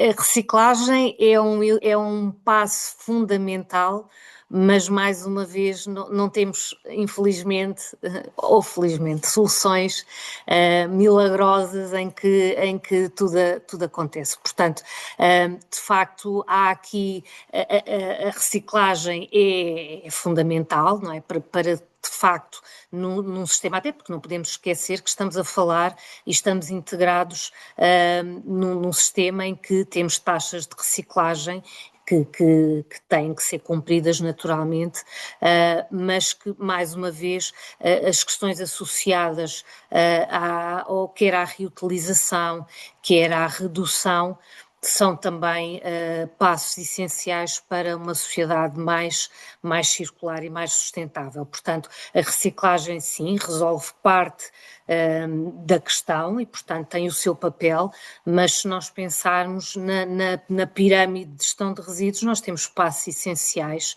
e, portanto, todos nós também, quer no papel de consumidores, quer no papel de atores do sistema maior, temos de facto esta responsabilidade de olhar para o sistema como um todo e pensar desde logo em eliminar, quando é possível, de facto, não termos sequer a embalagem quando for o caso. Agora, obviamente, não podemos, falou-se aqui há pouco na diabolização do plástico, de uma forma geral, da embalagem. A embalagem cumpre um papel fundamental e, portanto, tem um propósito muito específico. E se estivermos a falar, por exemplo, de produtos alimentares, a embalagem é determinante para conseguirmos, nomeadamente, não termos o desperdício alimentar pelo seu impacto, não só do ponto de vista de economia, mas também do ponto de vista ambiental. Portanto, de facto, eliminar, reduzir, sempre que possível, com uma abordagem lógica. O Bruno falava aqui também das análises de ciclo de vida fundamentais, portanto, opções tomadas de uma forma fundamentada para não entrarmos aqui nas diabolizações, nas escolhas ilógicas e, portanto, de alguma forma também, com estas opções, levarmos aquilo que esteja à disposição, nomeadamente o consumidor, seja algo que contribui, de facto, efetivamente, para uma maior valorização, mas, de facto, temos todos estes princípios, quer da eliminação, da redução, da reutilização. A Patrícia Carvalho falava também há pouco aqui de questões como o refill, enfim, do ponto de vista absolutamente técnico, ainda neste momento não está a ser contabilizada como reutilização, mas, quer dizer, são questões fundamentais para que tenhamos, de facto, um sistema integrado, sustentável e que deixe, que seguramente é o desígnio que todos temos de deixar para as gerações futuras um destino, um futuro melhor, em que de facto estes 30 anos e muito se fez, a Paula falava aqui, também temos de nos sentir orgulhosos do percurso que foi feito até agora, fez-se muito, portanto nós passámos de lixeiras a aterros e agora também com o desígnio de resíduo zero e portanto temos aqui um longo caminho já percorrido, mas temos também os desafios da PPWR, o novo regulamento, que nos vai trazer de facto mais desafios em termos da reciclagem, e portanto da reciclagem à escala, da limitação até da colocação no mercado de embalagens que de facto não tenham o potencial de poder ser recicladas. A questão da ecomodelação, das embalagens neste momento já terem aqui também este papel ou da contribuição financeira estar a ser modelada em função da sua potencial reciclabilidade. Portanto, há aqui um conjunto de desafios futuros para o futuro e que já fazem parte do dia a dia também de todos nós já há muito tempo, mas que vão permitir de facto o sucesso cada vez maior e não esquecer que temos aqui taxas de reciclagem também cada vez mais ambiciosas e, portanto, se o esforço foi grande até agora e muito se fez, temos aqui também ainda um caminho a percorrer, mas francamente, muito otimista também em relação a tudo o que tem vindo a ser feito e seguramente vamos conseguir continuar a contribuir de uma forma muito positiva para um ciclo cada vez de maior sustentabilidade. Muito bem, obrigada, Helga. De facto, tivemos um caminho longo e tivemos várias soluções e temos várias soluções que podemos agora percorrer durante os próximos anos e o próximo caminho que iremos fazer.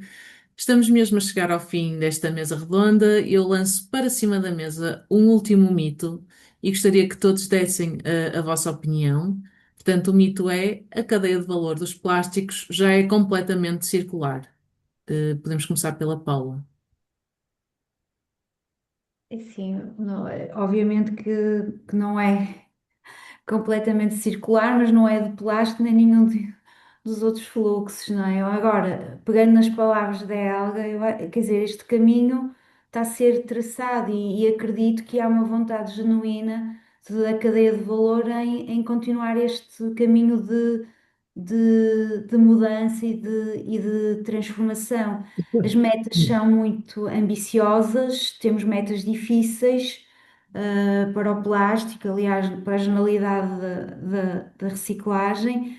E há um facto também que não podemos negar, é que metade dos resíduos que são produzidos em Portugal ainda são encaminhados para a terra, isso também tem que se dizer. Há ainda um potencial gigante de materiais que aparecem no lixo comum e que não pode acontecer, portanto temos que continuar a trabalhar nisso. O desafio para os sistemas que têm a missão de valorizar o que nos chega, como é o caso da Lipós, está muito focado no atingimento dessas metas e que seja uma realidade.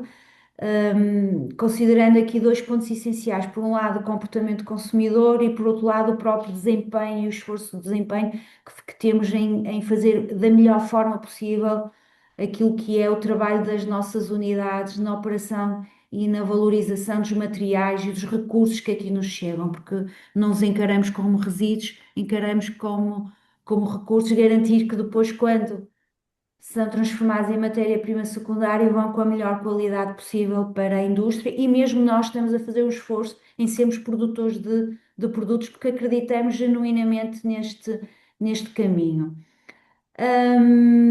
Diria, e com uma nota final, que para termos uma cadeia de valor dos plásticos circular, é necessário tudo isso que já foi aqui referido, atuarmos de forma integrada em toda essa cadeia de valor, melhorar o ecodesign dos produtos, encontrar modelos de reutilização que já falamos, garantir uma maior reciclabilidade, reforçar a responsabilidade alargada do produtor, investir continuadamente nas infraestruturas de recolha seletiva e triagem, maior acessibilidade, maior cobertura e continuar a investir na comunicação com o consumidor. O problema, não queria dizer o problema, mas não é só a grande responsabilidade não está só no consumidor. Ele tem que ser trazido para o sistema, dar-lhe responsabilidade e dizer-lhe também que ele é parte da solução, mas a solução não está toda no consumidor. Dizia também que o trabalho do Pacto para os Plásticos é um exemplo incentivador para este caminho que está a ser feito, ao nos colocar a todos, aos membros do Pacto, no mesmo espaço, a refletir, a discordar também, e eu acho que isso é fundamental, a encontrar novas soluções, a encontrar caminhos conjuntos para, obviamente, chegarmos a resultados que nos possamos orgulhar e, acima de tudo, a comprometermos, porque se não estivermos genuinamente comprometidos com esta mudança, obviamente que o desafio será ainda maior, portanto, terminaria assim Muito deste obrigada. modo. Muito Obrigada. obrigada, Paula. Bruno, sobre o mesmo mito. Epá, eu acho que a cadeia de valor dos plásticos tem feito um trabalho que é notável. Eu acho que se encarou o estigma, o bicho-papão, como uma oportunidade para desenvolver soluções mais sustentáveis e que respondem às necessidades do consumidor. Eu acho que este trabalho, e no caso de português, o Parque Português para os Plásticos é um bom exemplo disso, mas sobretudo o trabalho que a APIP, a Associação Portuguesa de Indústrias de Plásticos, tem vindo a fazer em conjunto com o Sistema Científico e Tecnológico no desenvolvimento de projetos de inovação para promover o desenvolvimento de produtos e soluções para a economia circular e de referir que, fruto já desses mesmos projetos, foi possível desenvolver soluções de embalagem monomaterial recicláveis, contrariamente às soluções multimaterial.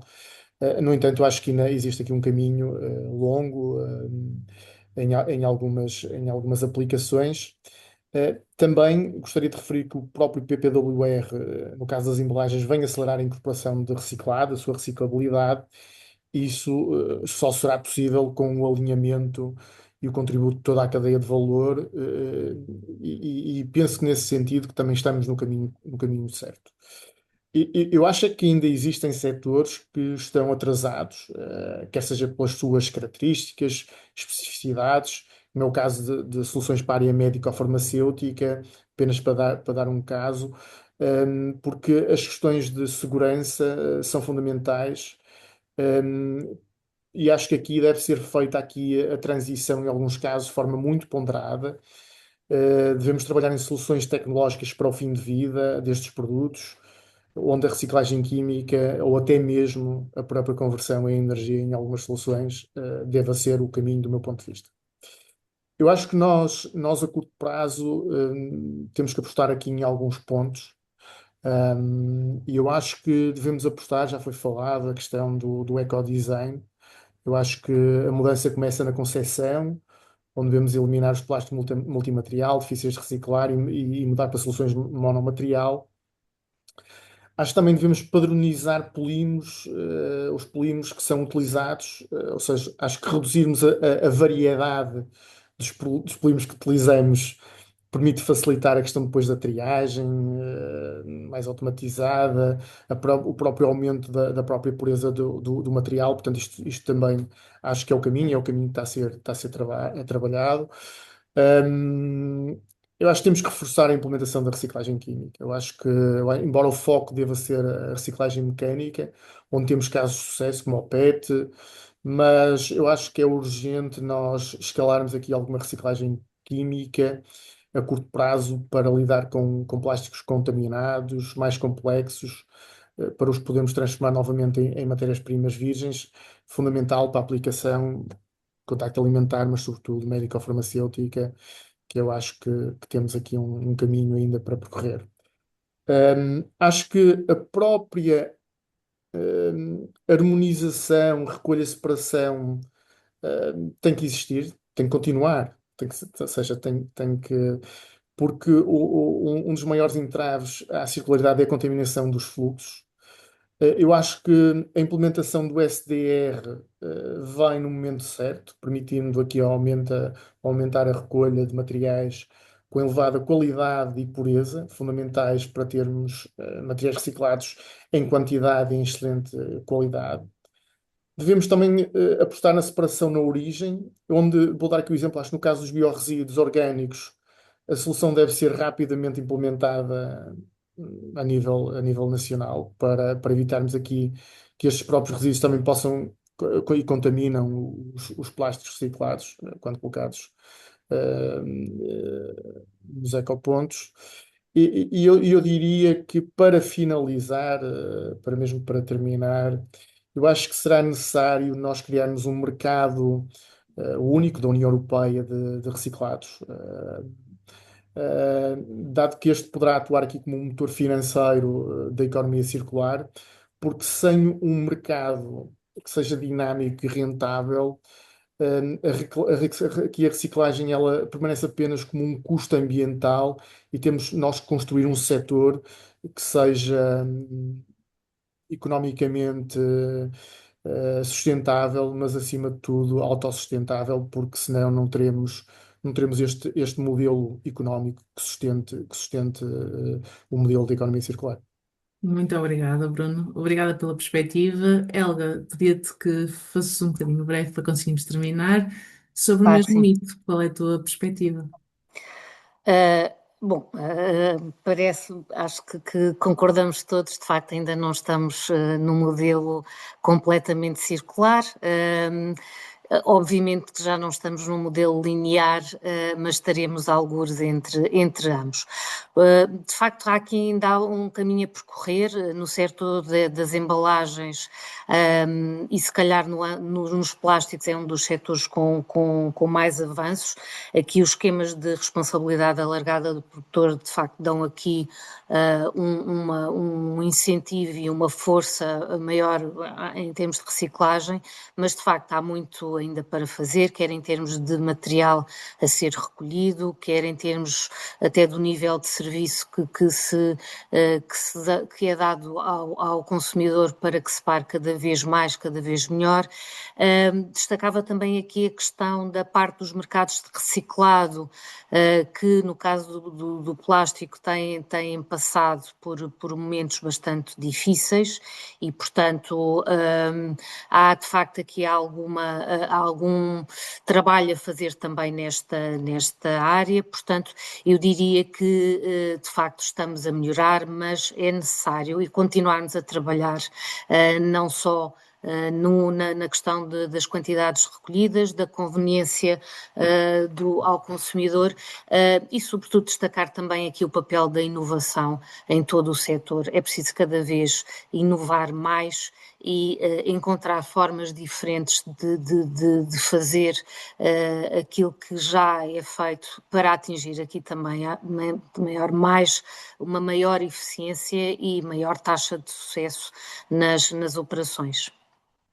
Muito obrigada, Helga. Obrigada pela perspectiva. Terminamos assim esta mesa redonda. Aproveito para agradecer novamente aos nossos oradores pela disponibilidade e pela amabilidade com que nos ajudaram a desmistificar estes mitos que ainda estão muito presentes e, portanto, esperamos que tenha sido um momento útil e agradável para todos os participantes deste evento.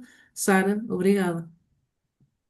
Obrigada, Viviana, Obrigada. Helga, Bruno, Paula, por nos ajudarem a clarificar questões que ainda hoje geram bastantes dúvidas e que depois acabam por se espalhar na forma de mitos. Nós temos aqui algumas questões no chat, se calhar para não atrasarmos a sessão, eu pedia ao Bruno, à Paula, à Helga, só para darem uma vista de olhos e que se conseguissem responder diretamente no chat seria excelente, senão nós depois vamos fazer a recolha dessas questões e depois encaminhamos por e-mail. Estamos mesmo a chegar ao fim da nossa sessão. Ao longo destas 2 horas, refletimos sobre os progressos que já foram alcançados, olhamos também para o futuro, apresentando novos eixos de atuação e as metas que nos vão guiar até 2030. Desmistificamos vários mitos que ainda existem sobre a economia circular para os plásticos E apesar de todos os desafios que ainda temos pela frente, eu concordo que também devemos olhar para o lado positivo. De facto, a grande mensagem que podemos retirar desta sessão é que, embora ainda tenhamos um longo caminho a percorrer, juntos já temos vindo a fazer um percurso do qual nos devemos orgulhar. E que tem contribuído positivamente para a circularidade não só do plástico, mas também dos restantes materiais. E para encerrar esta sessão, passava a palavra à engenheira Luísa Magalhães, diretora executiva da Associação Smart Waste de Portugal. Obrigada, Sara.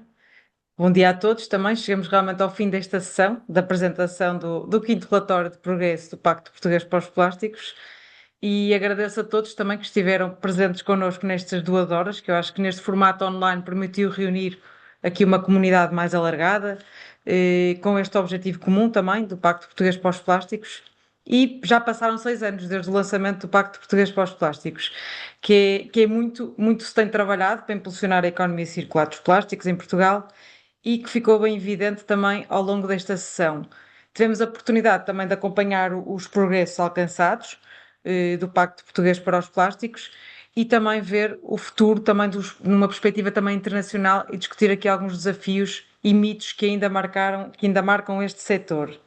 Os resultados apresentados demonstram que houve aqui uma evolução, mas também reforçam a necessidade de continuarmos a trabalhar de forma colaborativa, consistente e ambiciosa. Foi o que também ficou também na mensagem da Fundação Ellen MacArthur, que é dar importância também a estes pactos e confiança também nos mesmos, nos 13 pactos e em especial também no português, e por isso também nos orgulha e dá aqui força para continuarmos a trabalhar. Fazer aqui só um breve resumo do quinto relatório, que nos mostra aqui alguns avanços importantes. Já eliminamos cerca de 60% dos itens de plástico de uso único considerados problemáticos ou desnecessários. 71% das embalagens colocadas no mercado são recicláveis ou reutilizáveis. A taxa de reciclagem de embalagens de plástico a nível nacional situa-se nos 39%. E alcançamos uma incorporação média de 18% de plástico reciclado em novas embalagens.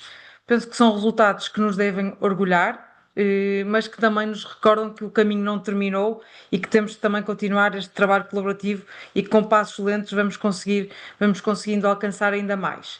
Estamos neste momento, como foi apresentado pela Patrícia, a olhar já para 2030 e a preparar os próximos passos, sempre com ambição, realismo e alinhados também nas novas metas que hoje aqui foram apresentadas.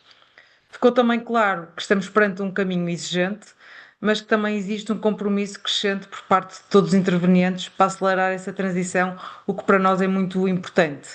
Na Smart Waste Portugal, acreditamos que o Pacto Português para os Plásticos continuará a ser um instrumento fundamental para promover esta transformação, juntando empresas, entidades públicas, o sistema científico, a sociedade civil, tudo em torno também dos objetivos comuns. Referir também, antes de terminar, que este painel foi muito interessante e que realmente permitiu desmistificar aqui alguns mitos e clarificar. Acho que saímos daqui todos ainda com algumas dúvidas, porque há sempre dúvidas que aparecem, mas também com mais esclarecidos nestes mitos que se colocam no dia a dia. Foi excelente aqui a intervenção também da Helga Almeida, da Paula Mendes, do Bruno Silva e também a moderação da Viviana, e por isso também agradeço aqui a vossa intervenção nesta área. Antes de terminar, agradecendo aqui aos oradores, também queria agradecer à Patrícia Carvalho pela coordenação que tem feito o Pacto Português para os Plásticos, sempre com isenção, dedicação e muito empenho. E também à equipa da Smart Waste Portugal pela dedicação que tem dado também a esta iniciativa e a todos os membros pela confiança e pelo compromisso que continuam a ter também nesta jornada que temos vindo a promover. Esperamos que esta sessão tenha sido útil e inspiradora e contribua para que cada um de nós possa ter melhores ações também na economia circular para os plásticos no dia a dia. Por isso agradeço a presença de todos, muito obrigada e um resto de boa tarde também. Resta-me agradecer a todos a vossa presença durante estas 2 horas, desejar-vos um excelente almoço. Muito obrigada.